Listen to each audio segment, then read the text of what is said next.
శివుణ్ణి ఏ పువ్వుతో పూజిస్తే ఎలాంటి ఫలితం? శివ పూజలో ఒక్కొక్క పువ్వుతో పూజిస్తే ఒక్కో ఫలితం కలుగుతుంది. శివుణ్ణి రోజు జిల్లేడు పువ్వులతో అర్చించేవారు బంగారాన్ని దానం చేసినంత ఫలితాన్ని పొందుతారు. శివ పూజకు సంబంధించినంత వరకు 1000 జిల్లేడు పువ్వుల కంటే ఒక గన్నేరు పువ్వు ఉత్తమం. 1000 గన్నేరు పువ్వుల కంటే ఒక మారేడు దళం ఉత్తమం. 1000 మారేడు దళాల కంటే ఒక తామర పువ్వు ఉత్తమం. 1000 తామర పువ్వుల కంటే ఒక పొగడ పువ్వు ఉత్తమం. 1000 పొగడ పువ్వుల కంటే ఒక ఉమ్మెత్త పువ్వు ఉత్తమం. 1000 ఉమ్మెత్త పువ్వుల కంటే ఒక మొలక పువ్వు ఉత్తమం. 1000 మొలక పువ్వుల కంటే ఒక తుమ్మి పువ్వు ఉత్తమం. 1000 తుమ్మి పువ్వుల కంటే ఒక ఉత్తరేణి పువ్వు ఉత్తమం.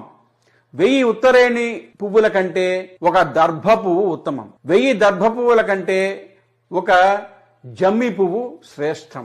1000 జమ్మి పువ్వుల కంటే